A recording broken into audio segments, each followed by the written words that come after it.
Well, hi YouTube. My name is Mark. This is Dad Tech. And if you're new here, I'm a videographer, somewhat of a photographer here in Las Vegas. And I just have a little situation I came across recently to do with APS-C cameras and full frame cameras. Now, for reference, I've used an APS-C camera. This is an A6700. I'm shooting on an FX30, all cropped sensor cameras.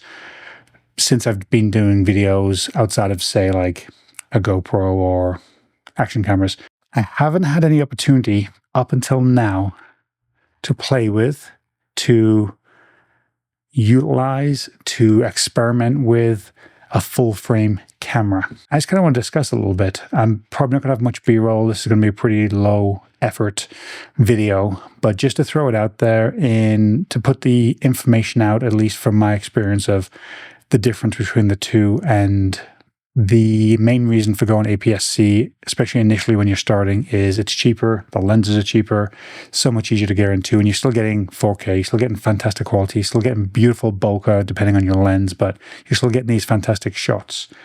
And I ran into a guy at an event who I was just about to get my FX30, which I haven't had too long.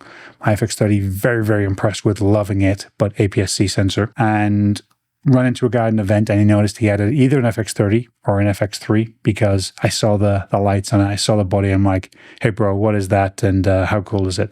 As I was like, FX30 or FX3? And he said it was an FX3. They're more expensive, right? That's reason one I haven't gone that route, because it's just a couple of grand more for the body and then the lenses on top of that. So I'm not there yet. I want to be there, FX3 or whatever the situation is at that point.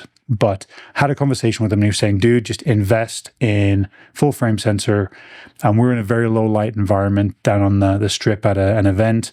And he said, I'm at like 100, 200 ISO. We had a fast prime lens on there, like beautiful, stunning pictures, images, videos coming out of his camera in low light. And I've always had to balance out anything I was doing in low light because APS-C sensors a little bit less good in the low light scenarios. So now I've been playing around with this. I have a photography friend. She is fantastic. She does our family pictures, and business partner to be coming up. She has a A7 IV, and this is her backup camera, A7 III. She's like, yeah, if you want to play around with the A7 III, because when we're doing stuff together, if I need to jump on her camera and do something, I'll be a little bit more familiar. She has an A7 IV. My brain's going, how the heck do I get an A7 IV? And a lens, a beautiful lens to go with it, as well as the A7iv is probably on the horizon at some point in the next 6 months. So what the heck are they going to do with that? But just the image quality you're getting out of a full frame sensor is, whether you're in low light, whether you're not. Here's a comparison between A6700, APS-C hybrid camera, let's call it, and then this one, which is also a hybrid camera, but full frame sensor. Now, I had to kind of prove to my wife, this is a 35 millimeter 1.4 Sigma lens. I had to prove to my wife almost that this can get just as good a quality of picture coming directly out of, in the case I had, it was my 16 millimeter f1.4 Sigma lens, prime lens, on my A6700 taking pictures. And here's a demonstration of these two images, and can you tell which one's which?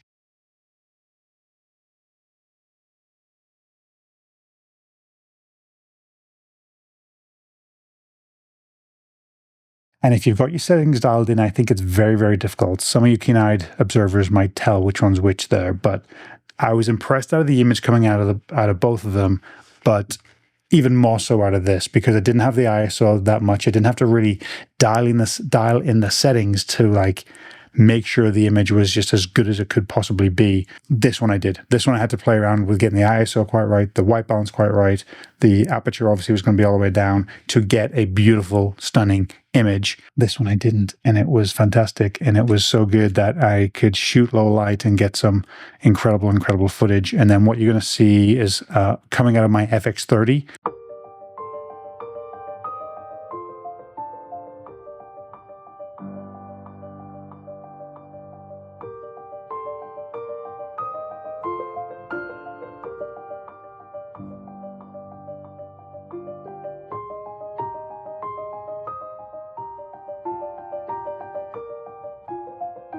if you're managing the camera correctly, you can get fantastic images out of both. Obviously, full frame cameras, they're a little bit more expensive. The lens is a little bit more expensive. Now, this A7 III, I would say, is a pretty cool camera, and I really, really like it. And I would really, really want to pay her once she upgrades and say, hey, can I have your third cam? And this be my full frame camera. But there's just some things on this one that kind of drive me nuts a little bit. The flip up screen is not a swivelly screen. Trying to do some vertical shots, some portraits with this and this thing just doing its thing, that would drive me nuts. Noticeably heavier between what I've been used to prior. Micro HDMI. No, I hate micro HDMI. This has it. The FX30 doesn't. That is just like something you need to have. Full HDMI in a camera. This has micro. This old menu system from Sony can stay where the dinosaurs are, because new menu system. Don't go back to the old. You know, for the price of something like this, to get a full frame sensor, I would grin and bear it if I really had to get into the full frame game. The video is for you who's thinking, which way do I go? What's the difference? And as someone who's just picking this up for a week or two, but having heavily invested in the APS-C side of things, that's just my takeaway. If that helps you, fantastic. If no one sees this video, also fantastic. It's fine. It got me my thoughts out there into the world. If money was no issue and I could just buy whatever the heck I wanted, remember, I'm a dad. You got to be very careful, especially as I'm stepping and progressing in my videography, possibly photography world. I've got to be careful of where I'm spending my money, investing my money, and I can certainly see the reason why you would go that route. So if that helped, let me know. If you have any questions, let me know. Again, my name's Mark. This is Dad Tech.